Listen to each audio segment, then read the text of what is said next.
প্রিয় দর্শক, ভাইয়ের পড়াশোনা, বোনের বিয়ে, বাবা মায়ের চিকিৎসা, সংসারের এক বিশাল বোঝা মাথায় নিয়ে বিয়ের কথা ভাববার সময় কই। এরই মাঝে মাথার চুলে পাক ধরেছে, বয়স 40 ছুঁই ছুঁই। দর্শক, বলছিলাম একজন প্রবাসীর কথা। জীবনের সোনালী সময় থেকে গোধূলি পর্যন্ত যার প্রবাস নামক কারাগারে কাটে। নিজের পরিবার, স্ত্রী, সন্তানের পাশাপাশি এই রাষ্ট্র যার রক্ত আর ঘামের ওপর দাঁড়িয়ে আছে। প্রতিদিন সকালে ঘুম থেকে উঠে ওপরতলার মানুষের দুর্নীতি, লুটপাট আর টাকা পাচারের খবরে ভরা পত্রিকার পরের পাতার স্বস্তির খবরটাও সেই প্রবাসীদের অর্জন। রেমিট্যান্স থেকে রিজার্ভ পুরোটাই প্রবাসীদের। তারপরও তাদের গলা কাটার মহাযজ্ঞ চলছে। ক্রাইম এডিশনের এই পর্বে মালয়েশিয়া প্রবাসীদেরকে কিভাবে নিঃশেষ করার বন্দোবস্ত চলছে তার ভয়াবহ চিত্র তুলে ধরা হবে। সাথে আছি আমি, আব্দুল্লাহ শেখ। আমি সশ্রদ্ধ চিত্তে শপথ গ্রহণ করিতেছি যে উপদেষ্টা পদের কর্তব্য বিশ্বস্ততার সহিত পালন করিব। অনেক উপদেষ্টার তাদের নিজেদের আখের গুছিয়েছে অথবা গণ অভ্যুত্থানের সাথে বিট্রে করেছে। যে গাদ্দার উপদেষ্টাদের কথা আপনি বলছেন, অনতিবিলম্বে তাদের নাম জাতির সামনে আপনাকে প্রকাশ করতে হবে। কোথায় সেফ এক্সিট নিবে? পৃথিবীতে সেফ এক্সিট নেওয়ার একটাই জায়গা, সেটা হচ্ছে মৃত্যু। সেফ এক্সিট নিয়ে নানান কথাবার্তা হচ্ছে, তো আমরা উপদেষ্টারা খুব নিশ্চিতভাবে জানি আমাদের কারো কোনো সেফ এক্সিটের প্রয়োজন নাই। আমরা তো নিজেরা সেফ এক্সিট চাচ্ছি না, অর্থাৎ আমি এই দেশেই থাকবো।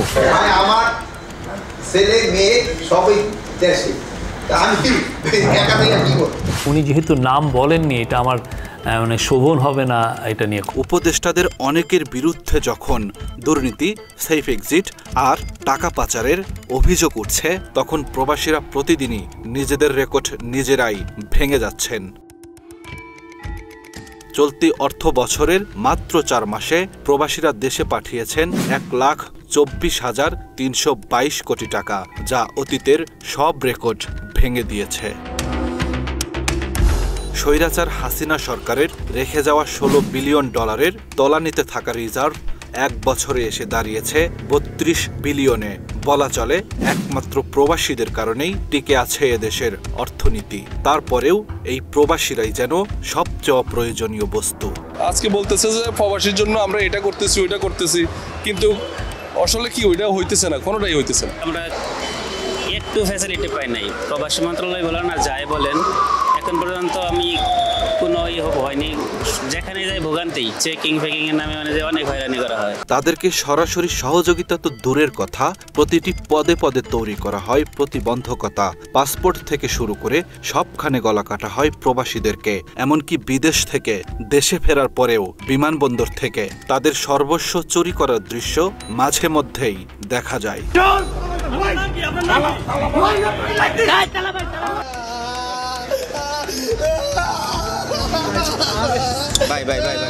প্রায় মানুষে আপনার বিটপিস পাইতেছে না, কাইটা ফেলাইছে, আপনার কেউ স্বর্ণ লয়ে গেছে, কাইটা অনেক কিছু লয়ে গেছে।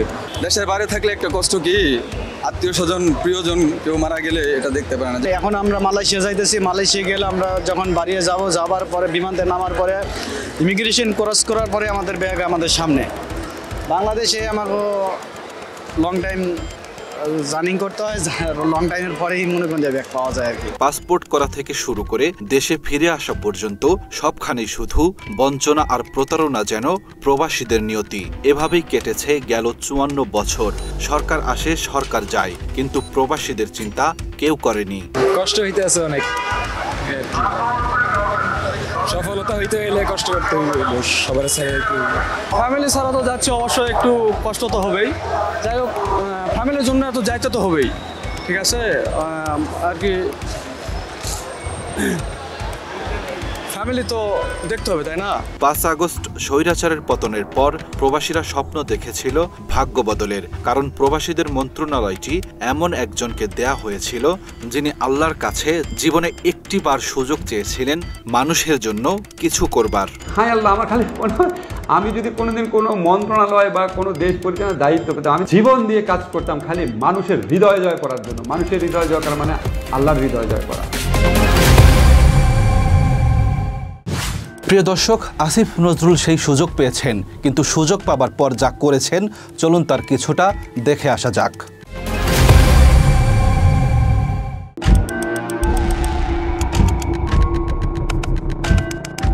আসিফ নজরুল প্রবাসী কল্যাণ মন্ত্রণালয়ের দায়িত্ব নেওয়ার পর ঢাকা থেকে মধ্যপ্রাচ্যের প্রতিটি দেশের ফ্লাইটের ভাড়া অতীতের যে কোনো সময়ের চেয়ে দ্বিগুণ বেড়েছে। নতুন করে খোলেনি কোনো শ্রমবাজার, তার উপর একের পর এক বিভিন্ন দেশে শ্রমিক রপ্তানি কমতে শুরু করেছে। অনেকেই মনে করে থাকেন বাংলাদেশের শ্রমিক রপ্তানি হুমকির মুখে ফেলে পার্শ্ববর্তী দেশ ভারতকে সুযোগ করে দিতেই কৌশলে বাংলাদেশের শ্রমবাজার ধ্বংস করে দেয়া হচ্ছে। সেই ষড়যন্ত্রের প্রথম ধাপ শুরু হয়েছে মালয়েশিয়া থেকে। আমার পাশের নেইবার কান্ট্রিগুলি, আপনি ইন্ডিয়া দেখেন, নেপাল দেখেন। ইন্ডিয়াতে কোনো বহির্গমন ক্লিয়ারেন্সে নেই। আজকে নেপালে সে 7 দিনে লোক পাঠিয়ে দিচ্ছে, আমি 3 মাসেও লোক পাঠাতে পারছি না। সঙ্গত কারণে এমপ্লয়ার কিন্তু আমার বিরুদ্ধে খেপে যাচ্ছে, আমার চুক্তি ক্যান্সেল করতেছে। তো সামগ্রিক প্রেক্ষাপটে আমরা এই মন্ত্রণালয়কে আমরা সন্দেহের চোখে রাখছি। এখন আমাদের দেওয়ালে পিঠ ঠেকা বলতে গেলে, মানে আমাদের চতুর্দিক থেকে আমাদেরকে এক ধরনের প্রতিরোধ করা হয়েছে এই মার্কেটকে। মালয়েশিয়াতে প্রথম শ্রমিক রপ্তানি শুরু হয় 1992 সালে খালেদা জিয়ার সরকার ক্ষমতায় থাকাকালীন। এরপর থেকে জ্যামিতিক হারে শ্রমিক রপ্তানি বেড়েছে দেশটিতে। মালয়েশিয়ায় বর্তমানে বাংলাদেশের প্রায় 15 লাখ শ্রমিক কর্মরত আছেন। বাংলাদেশ সহ 14টি দেশ থেকে অনলাইন পদ্ধতি FWCMS এর মাধ্যমে শ্রমিক নেয় মালয়েশিয়া, যা পরিচালনা করে মালয়েশিয়ান আইটি কোম্পানি বেস্টিনেইট। বেস্টিনেইটের মালিক বাংলাদেশি বংশোদ্ভূত মালয়েশিয়ান নাগরিক নূর আমিন ওরফে দাতশ্রী আমিন। এই অনলাইন পদ্ধতির মাধ্যমেই সিন্ডিকেট গড়ে তোলে দাতশ্রী আমিন। তার সহযোগী হিসেবে কাজ করেছে বাইরের সাবেক মহাসচিব ও ক্যাথারসিস ইন্টারন্যাশনালের মালিক রুহুল আমিন স্বপন। বাকি যে 14টা কান্ট্রি আছে মালয়েশিয়ার শ্রমিক নিয়ে, কোনো কান্ট্রিতে তারা সিন্ডিকেট করতে পারে নাই। শুধুমাত্র বাংলাদেশে যেহেতু দাতু আমিন বাংলাদেশি এবং তার পার্টনার রুহুল আমিন স্বপন বাংলাদেশি, তারা এই বাংলাদেশের সাবেক এই সরকারকে বিভিন্নভাবে ম্যানেজ করে তারা এই সিন্ডিকেটগুলো করেছিল। নূর আমিন আর স্বপনের হাতে গড়ে তোলা ওই সিন্ডিকেট প্রথমে ব্যক্তিগতভাবে অপকর্ম শুরু করলেও পরবর্তীতে রাষ্ট্রীয়ভাবে অনুমোদন দেয় খোদ শেখ হাসিনা সরকার, যার মূল নেতৃত্বে ছিলেন শেখ রেহানা। সেই সিন্ডিকেট অনুযায়ী মোট 10টি এজেন্সিকে দায়িত্ব দেওয়া হয় মালয়েশিয়া যেতে ইচ্ছুক শ্রমিকদের পকেট কাটার। তারপর থেকেই দৃশ্যপটে আসেন ফ্যাসিস্ট শেখ রেহানার ঘনিষ্ঠজন হিসেবে পরিচিত আহমা মুস্তফা কামাল, নিজাম হাজারি, বেনজির আহমেদ এবং ওয়েস্টিনের মালিক নূর আলী। এই সিন্ডিকেটের আওতায় 10টি প্রতিষ্ঠান ছিল: unique eastern private limited, catharsis international, প্রান্তিক ট্রাভেলস এবং ট্যুরিজম লিমিটেড, রাব্বি ইন্টারন্যাশনাল, আল ইসলাম ওভারসিস, আমিন ট্যুরস এবং travels, career Overseas limited, ISFD human resources development limited, passes associates এবং সানজারি ইন্টারন্যাশনাল।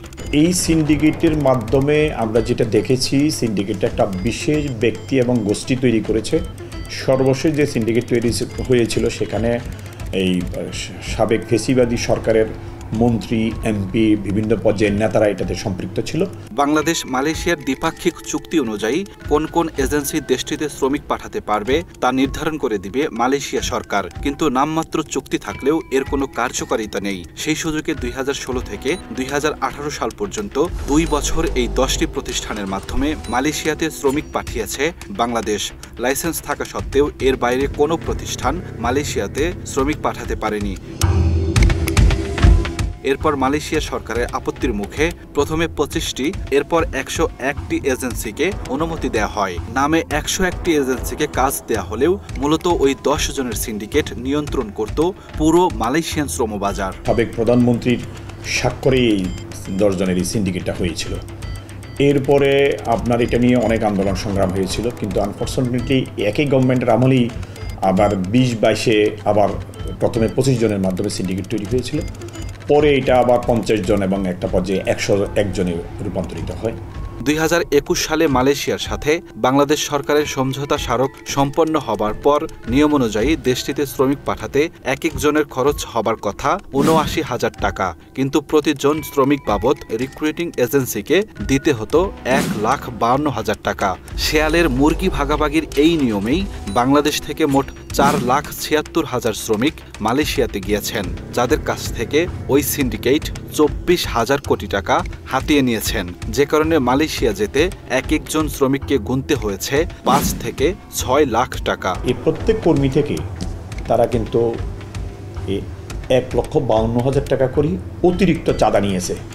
মানে সকল খরচ বাদ দিয়ে, ভিসা খরচ, টিকিট খরচ, আদার সকল খরচ বাদ দিয়ে তারা এটা এক ধরনের বাধ্যতামূলকভাবে একটা চাঁদা তাদেরকে দিয়ে যেতে হয়েছে। ব্যবসায়ীদের স্বার্থ রক্ষার্থে রিক্রুটিং এজেন্সি নিয়ে গঠিত হয় বাইরা সংগঠন, অথচ এই বাইরা থেকেই ওই সময়ে জন্ম নিয়েছে মানব পাচারকারী সিন্ডিকেট। মালয়েশিয়ায় শ্রমিক নিয়োগ সিন্ডিকেটের অন্যতম মূল হোতা রুহুল আমিন স্বপন বাইরার মহাসচিব থাকাকালীন এই সিন্ডিকেট তৈরি করেন তিনি। বাইরার সর্বশেষ সভাপতি মোহাম্মদ আবুল বাশার এই সিন্ডিকেটের অন্যতম সদস্য।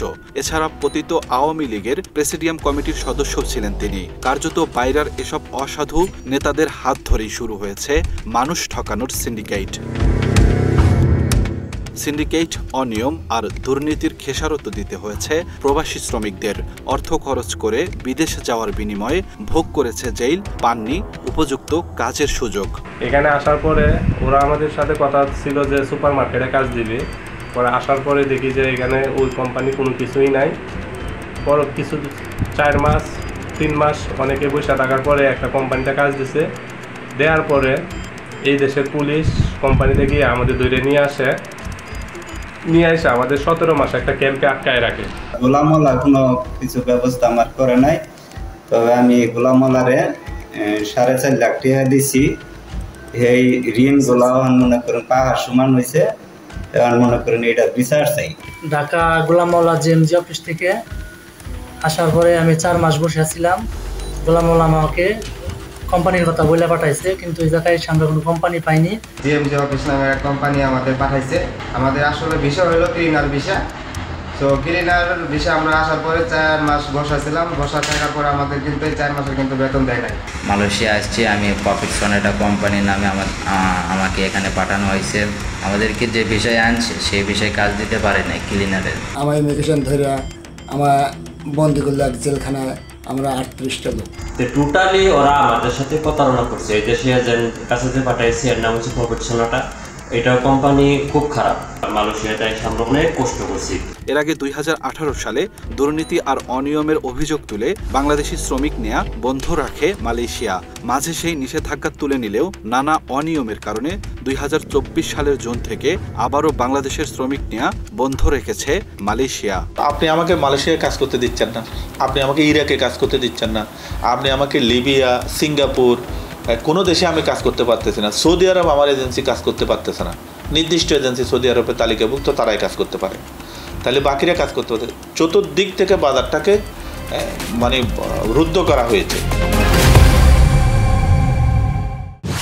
প্রিয় দর্শক, এতক্ষণ যা দেখলেন তার সবই স্বৈরাচারী সরকারের আমলের আমলনামা। এবার চলুন বর্তমান সরকারের প্রবাসী কল্যাণ মন্ত্রী আসিফ নজরুলের আমলনামা দেখা যাক।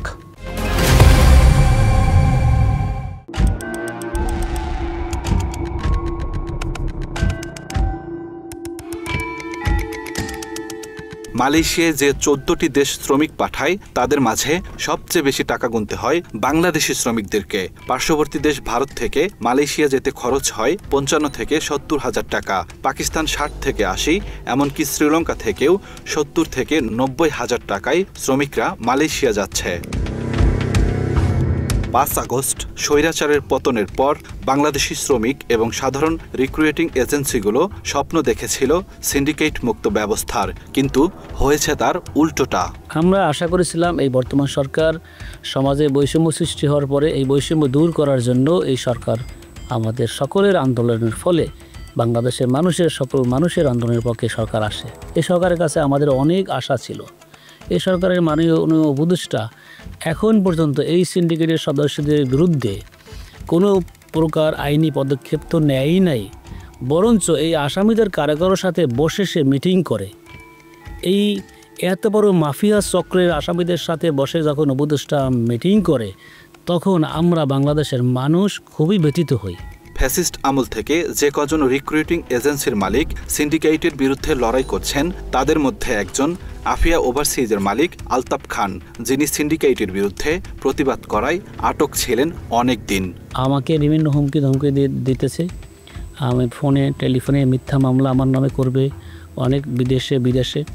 আমি এই প্রসঙ্গে থানায়, পল্টন থানায় এবং উত্তরা থানায় আমি জিডি করেছি এবং এই আসামিরা ষড়যন্ত্র করে কনস্পিরেসি করে মালয়েশিয়াতে আমাকে অবৈধভাবে আটক করে আমি 10 মাসের মতো দেশে আসতে পারি নাই। হাসিনা পালানোর পর আসিফ নজরুল প্রবাসী কল্যাণ মন্ত্রণালয়ের দায়িত্ব নিলে আশার আলো দেখেছিলেন আলতাফ খান, কিন্তু বিচারের আশায় সিন্ডিকেটের বিরুদ্ধে মামলা করে নিজেই এখন বিপদে আছেন।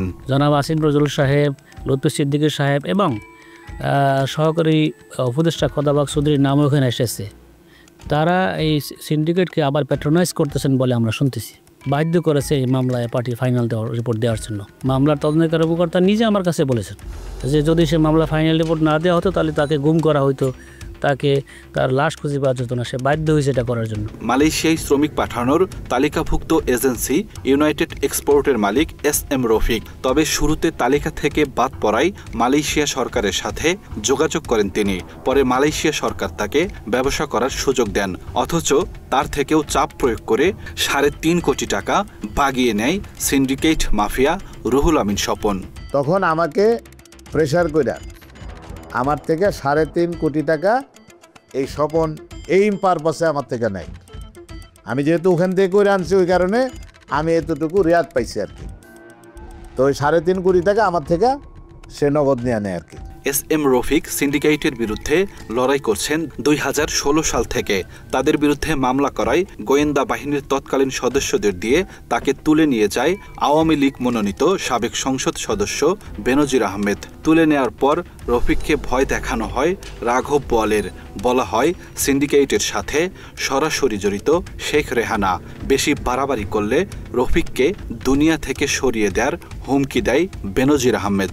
বেনজির আমাকে বলে যে আমাকে ওই যে কি ইলিয়াস আলীর বরণ করতে হবে, কারণ তুমি পুলিশের সন্তান। এই কারণে শুধু আমি শোনার পরে সে আমাকে কেমন করতেছে, শুধু এইটা শোনার কারণে তোমাকে আমি নিয়ে আসছি যে তোমাকে কিভাবে জীবন দান করা যায় এরকম।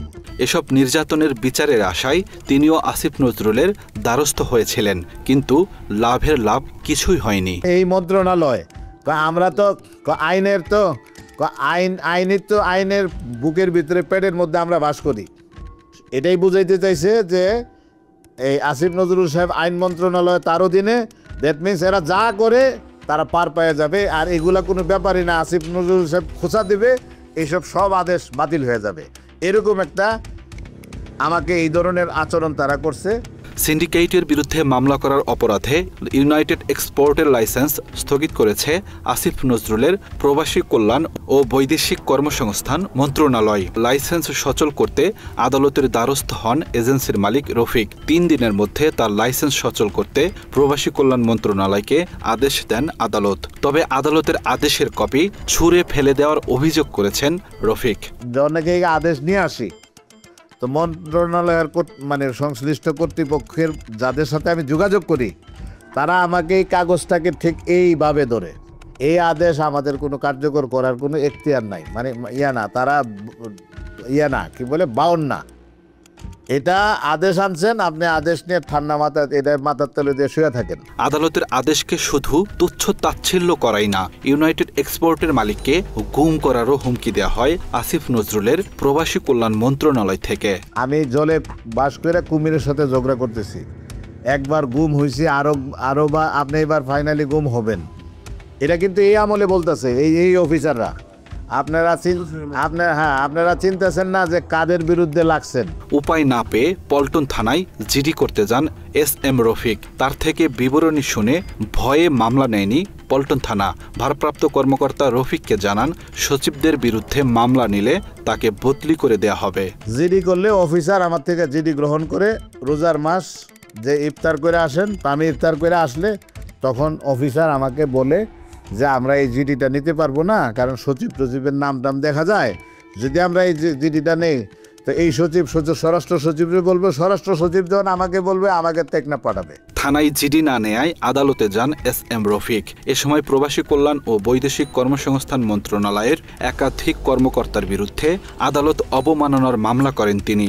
আদালত অবমাননা করায় মন্ত্রণালয়কে কারণ দর্শানোর নোটিশ দেওয়া হয়। রফিক ক্রাইম এডিশনকে বলেন, অধ্যত্বপূর্ণভাবে আদালতের কারণ দর্শানোর নোটিশকে টিস্যু পেপারের সাথে তুলনা করে প্রবাসী কল্যাণ মন্ত্রণালয়। এটা সর্বোচ্চ অ্যাপিলেট ডিভিশনের সিদ্ধান্ত আছে, এটাকে আদালতের রায় হিসাবে বা হুবহু রায় হিসাবে তাদের এটা গণ্য করতে হবে। তো সেটাও তারা বলে যে এটা টিস্যু পেপার। প্রিয় দর্শক, একদিকে হাসিনার আমলে গঠন করা সিন্ডিকেটের বিরুদ্ধে যেই বিচার চাইতে গিয়েছে তাকেই শায়েস্তা করা হয়েছে, অন্যদিকে হাসিনার সিন্ডিকেট সদস্যদেরকে বাঁচানোর সব ব্যবস্থা করেছে বর্তমান সরকার।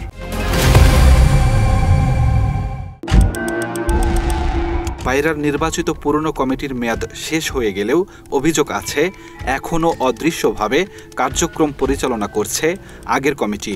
আর এই কার্যক্রমের অন্যতম হোতা আওয়ামী লীগের জনশক্তি বিষয়ক বিশেষজ্ঞ ও পায়রার সাবেক মহাসচিব আলী হায়দার চৌধুরী।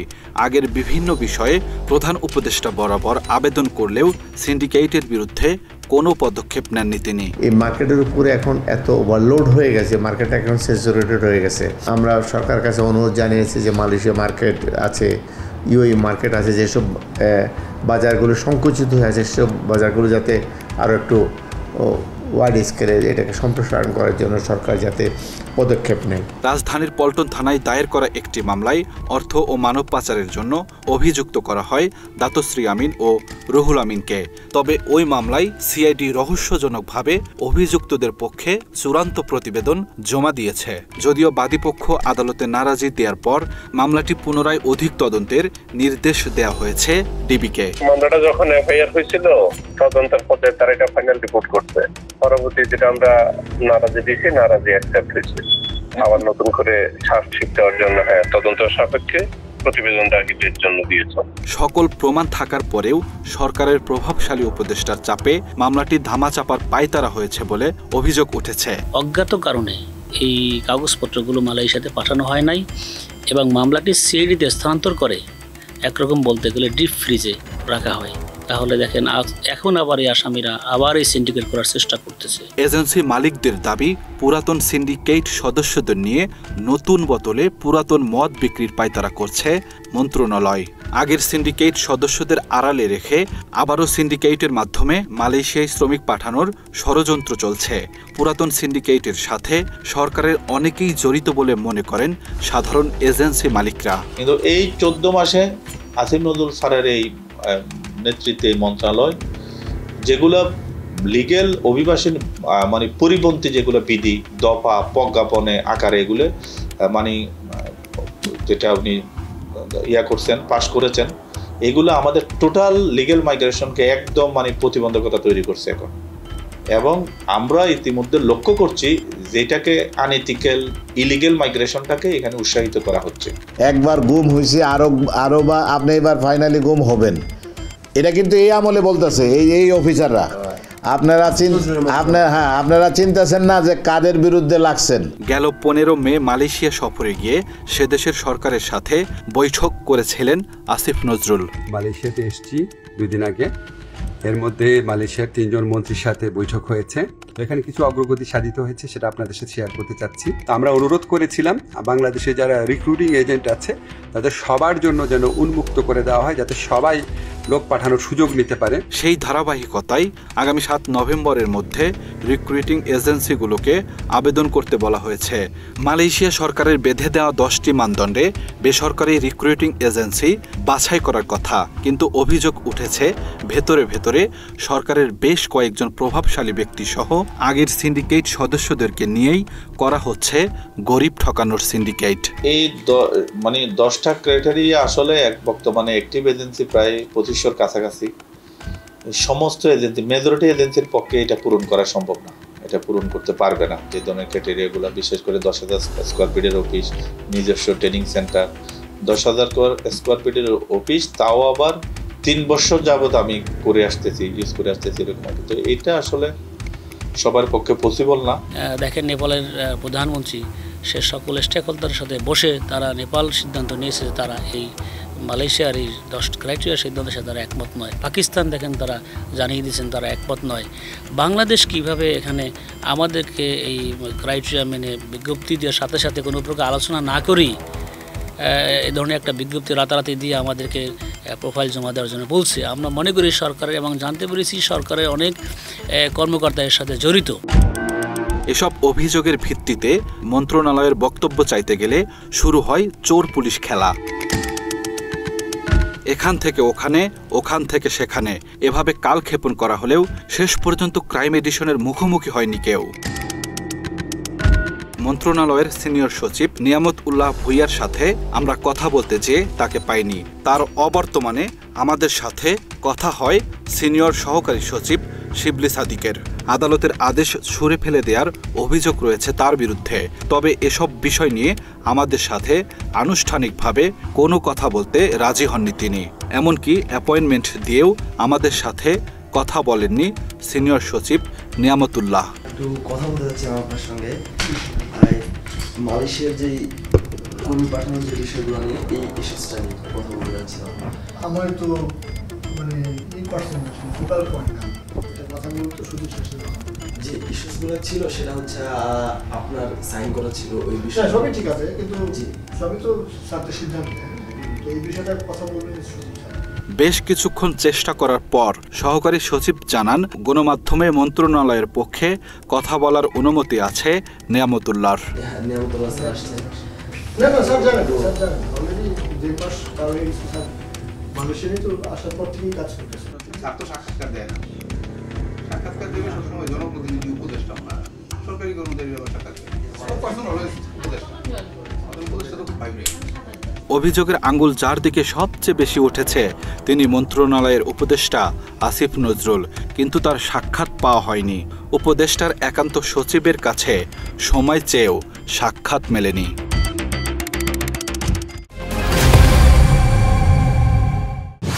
প্রিয় দর্শক, অনেক স্বপ্ন নিয়ে এদেশের মানুষ ক্ষমতায় বসিয়েছিল আসিফ নজরুলদেরকে, কিন্তু বিচারের ভার যাদের কাঁধে তুলে দেওয়া হয়েছিল তারাই আজ আসামির কাঠগড়ায়।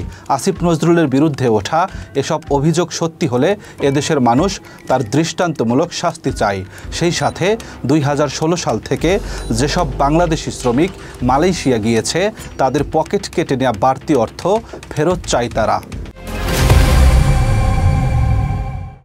এবার যাবার পালা, দেখা হবে আবার। যেখানেই অন্যায় অনিয়ম সেখানেই ঢাল হয়ে দাঁড়াবে টিম ক্রাইম এডিশন। বিচারের সব দরজা বন্ধ হয়ে গেলেও খোলা থাকবে আমাদের দুয়ার। আমাদেরকে জানান, আমরা বলবো আপনার কথা ঠিক আপনার মতো করে। আল্লাহ হাফেজ।